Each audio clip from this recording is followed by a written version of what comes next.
dan pertukaran waktu. Boleh jadi usia 17 tahun kita katakan sangat cantik. Coba kita rubah itu dibalik angka 17 menjadi 71. Masih cantikkah? Gak akan mungkin. 71 tahun gak ada orang yang cantik. Maka cantik adalah relatif. Kita tidak dilarang memilih cantik. Silahkan cari yang cantik, tapi jangan berpedoman sampai di situ. Harus landasi dengan iman. Karena ibarat kita beli HP, kalau casingnya jelek, nanti cepat ganti casing. Nah, silahkan pilih yang cantik, tapi tidak boleh prioritas. Tidak boleh prioritas. Silahkan pilih yang cantik, tapi tidak boleh prioritas. Kenapa saya katakan sedemikian rupa? Karena kita menikah itu, dia itu otomatis 24 jam dia bersama kita. Mau tidur dia lagi, bangun tidur dia lagi, mau pergi kerja dia lagi, pulang kerja dia lagi. Jadi kalau casingnya jelek, nanti cepat ganti casing. Maka silahkan pilih yang cantik, tapi tidak boleh berhenti sampai di situ. Harus dilandasi dengan iman. Alhamdulillah. Kemudian yang kedua, nikahilah seseorang itu, kata Nabi, karena kekayaannya. Islam tidak melarang kita memilih orang yang kaya. Yang dilarang itu materialistik. Nah, menghalalkan segala macam cara agar mendapatkan tujuan. Pokoknya saya harus bersama dia. Urusan mampu atau tidak nomor 18. Harus bersama dia. Cari dukun, cari ini, cari itu. Memaksakan diri namanya. Itu tidak dibenarkan dalam Islam. Silahkan cari yang kaya, tapi tidak boleh prioritas. Nah, jangan pula saudaraku, ketika kita sudah kaya, nanti tidak mau berkorban, tidak mau bersedekah. Harta baru ada manfaatnya jika kita belanjakan di jalan Allah. Betul? Nah, harta baru ada manfaatnya jika kita belanjakan di jalan Allah. Saudaraku yang dimuliakan Allah Subhanahu wa ta'ala, kami sampaikan kepada Mas Mardani, bila nanti Anda diberikan rezeki oleh Allah, ingatlah, belanjakan harta itu di jalan Allah. Sedekah ke masjid, sebagaimana Rasulullah Shallallahu Alaihi Wasallam pernah bersabda dalam satu hadis, "Man banallahu masjidan fid dunya, banallahu latailahu fi jannah." Barang siapa yang membangun masjid di dunia ini ataupun bersedekah di dunia ini, maka Allah akan bangunkan untuknya rumah di dalam surganya Allah Subhanahu wa ta'ala. Allah akan bangunkan untuknya istana di dalam surganya Allah Subhanahu wa ta'ala. 1400 tahun yang lalu, para sahabat pernah bertanya kepada Rasulullah, "Ya Rasulullah, bagaimana saya bisa membangun masjid?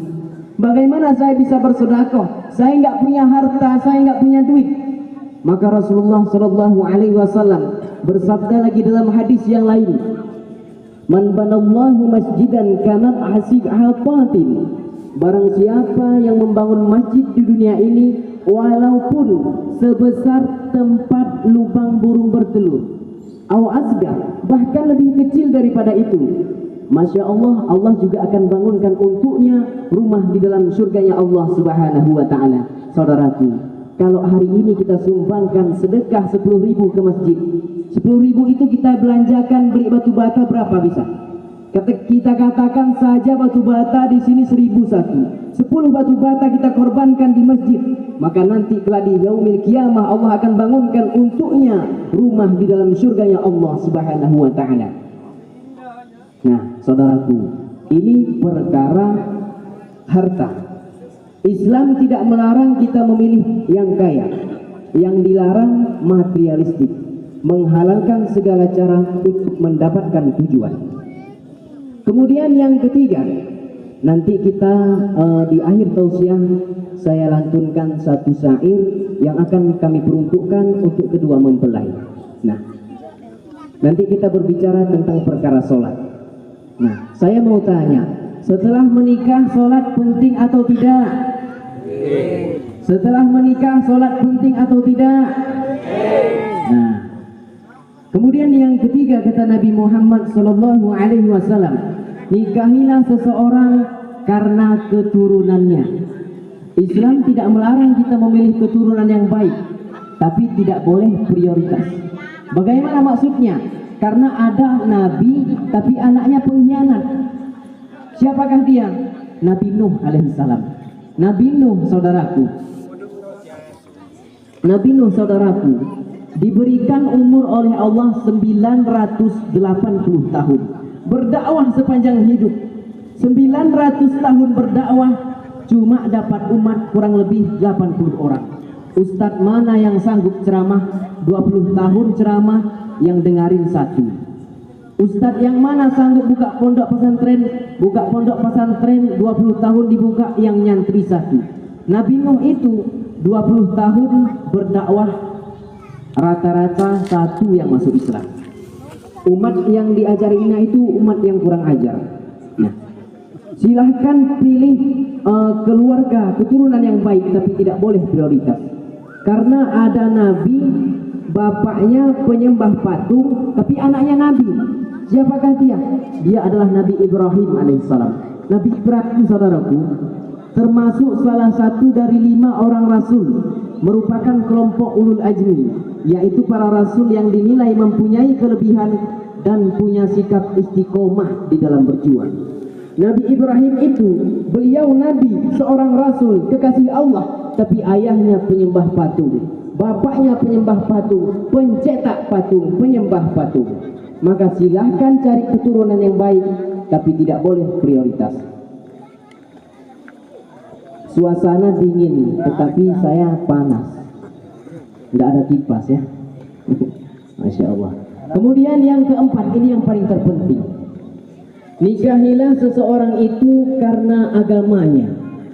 Saya pernah ditanya ketika di kampus sesama mahasiswa, Ustaz, kenapa agama ditempatkan di tempat nomor 4? Semestinya kan yang pertama. Iya, saya bilang. Agama benar nomor 4, tapi bukan titik di situ, koma di situ. Utamakan agamanya, karena dengan agama kau akan mendapatkan semuanya. Saudaraku yang dimuliakan Allah Subhanahu wa taala, membentuk rumah tangga yang baik. Jadilah suami yang baik. Bagaimana suami yang baik? Contohlah Rasulullah sallallahu alaihi wasallam. Dari 11 istri Nabi, tidak ada satu pun yang pernah disakiti hatinya. Tidak ada satu pun yang mengatakan, saya menyesal menikah dengan engkau Muhammad. Tidak ada. Tidak pernah. Dari 11 istri Nabi, tidak ada satu pun yang mengatakan, saya menyesal menikah dengan engkau Muhammad. Tidak ada. Tidak pernah. Sementara kita, Pak, satu saja istri menderita lahir dan batin. Maka saudaraku, jika pernah menyakiti hati seorang istri, minta maaf. Jangan pula engkau katakan, aku ini suami, aku kepala rumah tangga, saya yang carikan uang, saya yang carikan nafkah.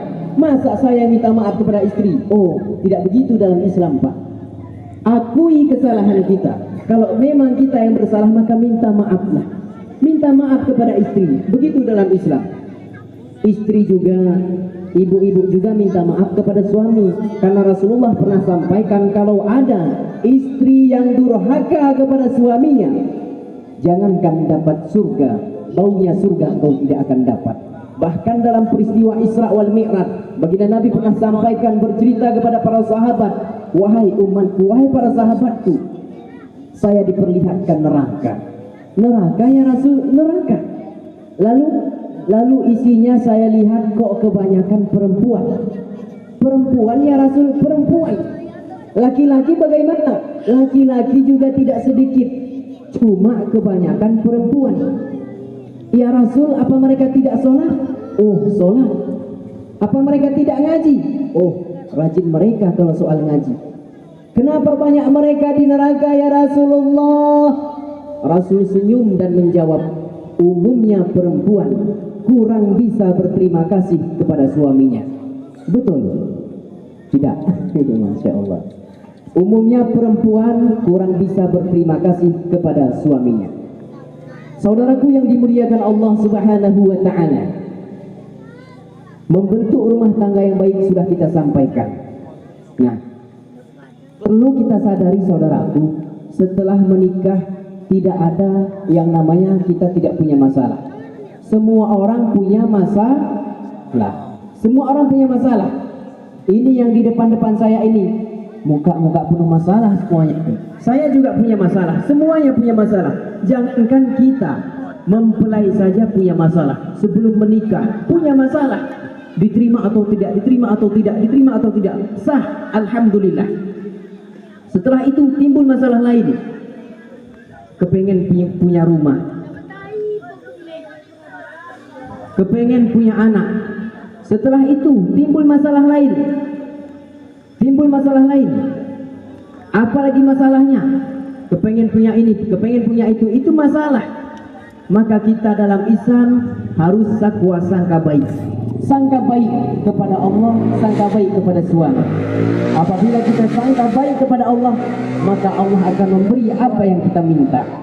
Saudaraku yang dimuliakan Allah Subhanahu wa ta'ala. Misal sebagai contoh, suami kita pergi ke Perlak misalnya. Tiba dia di Perlak seharusnya jam 7 karena berangkatnya jam 7. Ditelepon oleh istrinya. Jam 10 tidak diangkat. Sangka baik. Oh, barangkali suami saya sudah sampai, tetapi lagi sholat duha. Telepon zuhur jam 1. Tiba makan siang. Tidak diangkat juga. Oh, barangkali suami saya di sholat berjamaah di masjid. Waktu asar ditelepon lagi, tidak diangkat juga. Oh, barangkali suami saya lagi sholat asar berjamaah. Jam 5 tidak diangkat juga. Mulai khawatir. Jam setengah 6 masuk SMS ke dalam HP istrinya. Suamimu bonceng wanita lain. Harus sangka baik. Oh, barangkali suami saya lagi nge-RBT. Nah, itu sangka baik kepada Allah. Hujan. Nah, sangka baik kepada Allah Subhanahu wa ta'ala. Saudaraku yang dimuliakan Allah Subhanahu wa ta'ala, perlu kita sadari, saudaraku, Allah itu lembut. Allah itu lembut. Berapapun dosa yang pernah kita lakukan, jika kita mau bertaubat dengan taubatan nasuha, Allah ampuni. Allah itu lembut. Lembutlah Allah. Lembut. Allah itu lembut. Kita ni lembut juga kita ni Pak, lembut. Tapi kena dendam, dak lo singat ye lembut pe. Lembut pe. Ye, kap. Tuhan itu lembut. Ika dosa pe kita Pak. Ika nosuh pe kita tahu nosuh. Tahu nosuh. Pucuk. Allah masih mau mengampuni jika kita mau bertobat. Maka silahkan bertaubat. Pintu taubat tetap terbuka sebelum napas sampai tenggorokan. Maka sholatlah engkau. Bahkan ada sebuah hadis, inna awal ma yuhasabu bihi abdul yaumal qiyamati as-sholat.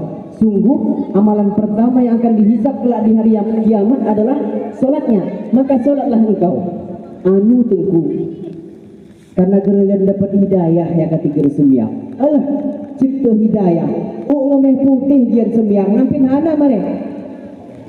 Sembiang hanya buat aku. Nampin pada sembiangan mul kati sembiang. Oh ngameh putih dia sembiang. Kasar tuh kan ni? Dia kita mahat begini. Nah, maka perlu kita sadari, kita berbicara sedikit tentang ekonomi. Kalau hujan berteduh, ya Rabbi bin Mustafa. Karena kondisi mendung hujan. Ya. Kita sedikit berbicara tentang ekonomi. Kalau kita mau berikhtiar, mau mencari rezeki, ke bahasa gawe begini, ikemera kita pekerkes-kerkes, buru-buru misalnya, lapangi caplak, lapangi lede, sawit, insya Allah akan menghasilkan. Jika kita mau ke bahasa gawe pekerkes-kerkes. Lu mengerkos, ngerkes sama ngerkos beda. Ika ngerkos laci rumah jemaah, sarang walid rumah jemaah taiki. Gede ini jemaah utui, coklat jemaah juali. Oyang ngerkos kerale, oyang hijau bibir, jadi percaya tes. Aku denger newa. Nah, Maka perlu kita sadari Allah itu sangat sayang kepada kita, sangat-sangat sayang. Nah, silahkan pindah saudaraku, dekat kepada saya nggak apa-apa, nggak apa-apa. Nah, di mana-mana kami ceramah memang pernah seperti ini, hujan. Silahkan duduk di mana saja boleh. Nah, saudaraku yang dimuliakan Allah Subhanahu wa Ta'ala, kita sambung masalah tadi. Ada tambahan dari Al-Habib Umar bin Hafiz, seorang ulama masyhur di tingkat seluruh provinsi Indonesia, bahkan keulamaannya sudah tingkat dunia. Al-Habib Umar bin Hafiz menyampaikan kepada murid-muridnya, kepada ulama-ulama, kepada keturunannya. Al-Habib Umar bin Hafiz menyampaikan, jika engkau ingin menikah,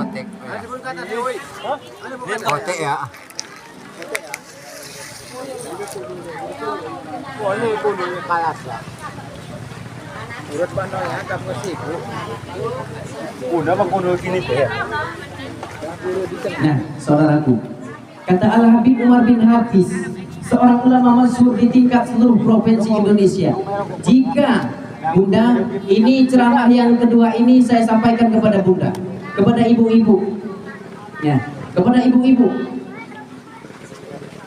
Kalau yang melamar anak ibu, kategorinya yang saya sampaikan ini, insya Allah baik Bunda, terima saja. Apa itu? Kalau yang melamar anak ibu itu orangnya sholat, maka terima saja. Kenapa saya katakan tidak apa-apa? Nah, kenapa saya katakan terima saja tidak apa-apa? Karena perintah Allah dia jalankan. Bayangkan saudaraku, kalau yang datang itu tidak sholat, Allah saja dia khianati, bagaimana nanti anak ibu? Maka kalau orang baik sholatnya, terima Bunda. Orang baik sholatnya, terima. Yang kedua, jika yang melamar anak ibu itu orangnya berakhlak baik kepada orang tuanya, sopan santun banget sama orang tuanya, itu terima saja Bunda. Kenapa saya katakan demikian? Orang tuanya yang melahirkannya 9 bulan 10 hari dia dalam rahimku, kulahirkan dia antara hidup dan mati, kubesarkan dia. Tidak mungkin aku tidak cinta kepadanya. Dia cinta kepada orang tuanya, melamar anak ibu, insya Allah anak ibu akan disayangi karena pendiriannya baik. Bayangkan kalau sama orang tuanya saja dia tidak berakhlak, apalagi sama anak ibu. Begitu kira-kira logikanya. Saudaraku yang dimuliakan Allah Subhanahu wa Ta'ala, maka silahkan pilih orang yang baik sholatnya. Hadirin yang dimuliakan Allah Subhanahu wa Ta'ala, kemudian kita berbicara tentang perkara sholat. Malam ini walaupun situasi hujan, saya akan sampaikan bagaimana itu sholat pentingnya. Masya Allah, hujan turun.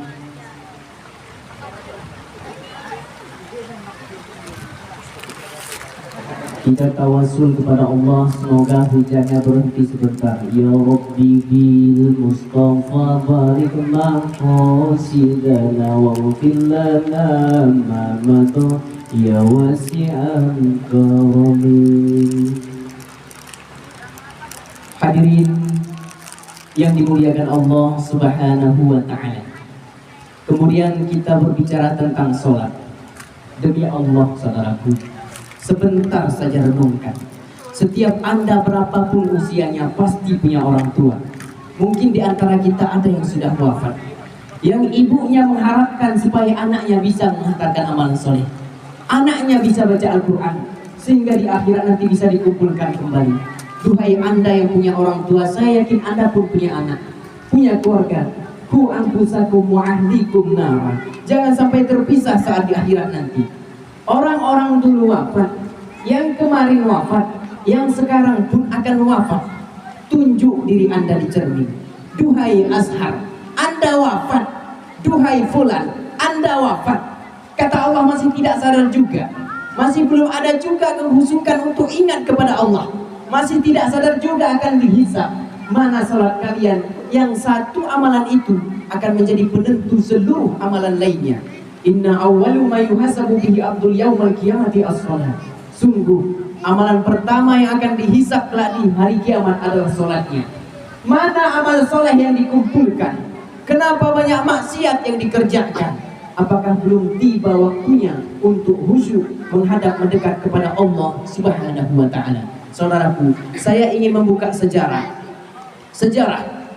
bagaimana sih sholat itu, sehingga dalam mazhab Syafi'i, kalau kita tidak bisa sholat berdiri maka duduk, kalau tidak bisa duduk berbaring, berisyarat dengan mata dengan hati. Sampai segitunya kewajiban sholat. Saudaraku, kita kupas sedikit tentang sholat. Saudaraku yang dimuliakan Allah Subhanahu wa ta'ala, saya mau tanya, kenal Nabi Ayub? Kenal Nabi Ayub?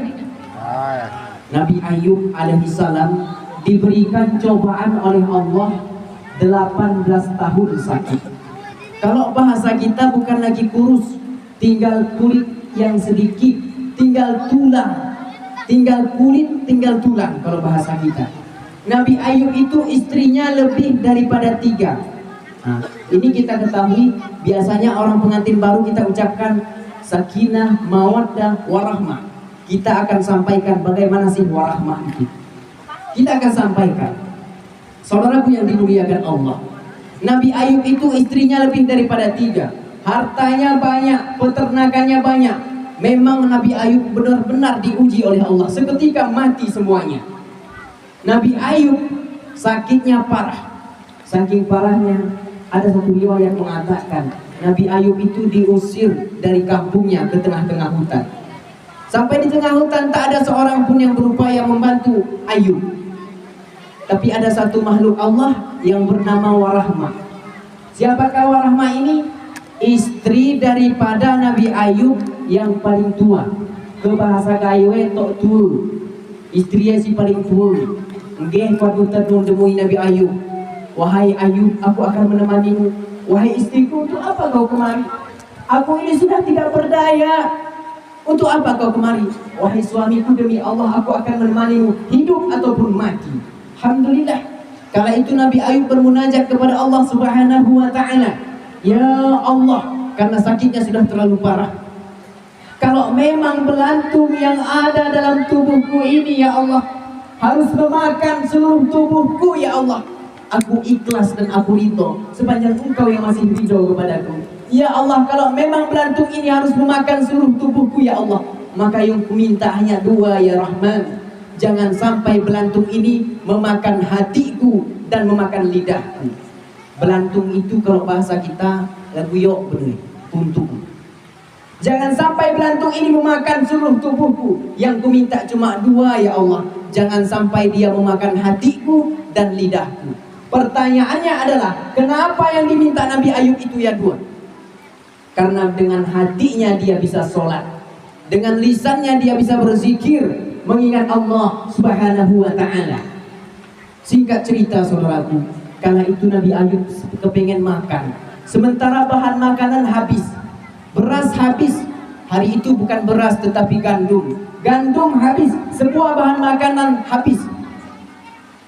Istrinya yang bernama Warahmah ini, yang sangat setia ini, minta izin, Ayub, suamiku tercinta, aku minta izin untuk mencarikan makanan untukmu. Silahkan cepat pulang wahai istriku. Istrinya ini pun memang diuji oleh Allah, sudah tidak punya apa-apa lagi. Yang punya hanya jilbab, cuma hanya punya 1 jilbab. Maka dia tawarkanlah jilbab tersebut kepada orang-orang di luar sana. Wahai Tuan, maukah Tuan membeli jilbab saya? Tidak. Wahai Tuan, maukah Tuan membeli jilbab saya? Untuk apa saudaraku? Bila jilbab ini dibeli oleh orang, dibelikan makanan, dibawakan untuk suaminya. Wahai Tuan, maukah Tuan membeli jilbab saya? Tidak. Sampai hari sudah senja, sampai sore, tidak ada yang beli. Sampai satu ketika istri daripada Nabi Ayub ini yang bernama Warahmah bertemu dengan salah seorang yang sedang menggunting-gunting pakaian tua kalau bahasa kita. Menawarkan jilbab tersebut kepadanya. Wahai Tuan, maukah Tuan membeli jilbab saya? Tidak. Sampai pikirannya buntu dan tidak ada pilihan lain, maka Warahmah harus menggadaikan mahkotanya. Mahkota seorang perempuan adalah rambut. Wahai Tuan, maukah Tuan membeli rambut saya? Saya akan menjual rambut saya. Takdir Allah kala itu orang tersebut mau membeli rambutnya, maka digundulkan rambutnya. Digundulkan. Setelah digundulkan, dipakaikan jilbab. Ini sedih memang. Saya bisa menangis kala ini. Karena ini momentum pengantin baru, saya tahan. Ini ceritanya sedih. Saya menghafal naskah ini sedih. Saya menangis. Ceramah di mana-mana saya menangis kalau cerita naskah ini, perkara sholat ini. Setelah digundulkan rambutnya, dipakaikan jilbab, dibelikan makanan untuk suaminya. Singkat cerita, sampai di tengah-tengah hutan ditanya oleh Ayub, wahai istriku, dari mana makanan ini? Dari mana engkau dapatkan? Kemana engkau belanjakan? Aku tidak mau makan. Kala itu istrinya menangis, wahai suamiku Ayub, makanlah. Aku sudah lelah mencarinya, aku sudah bersusah payah mencarinya. Makanlah wahai suamiku. Nanti setelah engkau usai sembuh, aku akan mengatakan dari mana aku dapatkan, kemana aku belanjakan. Baik, dimakan oleh Nabi Ayub. Singkat cerita, saya potong-potong ceritanya. Singkat cerita, Nabi Ayub sembuh. Ketika Nabi Ayub sembuh, Nabi Ayub bertanya kepada istrinya, wahai istriku, aku sekarang sudah sembuh. Ada dua pertanyaan yang ingin aku ajukan kepadamu, wahai istriku tercinta. Jauhi sayang. Ada dua pertanyaan yang ingin aku ajukan kepadamu. Apa wahai suamiku? Yang pertama,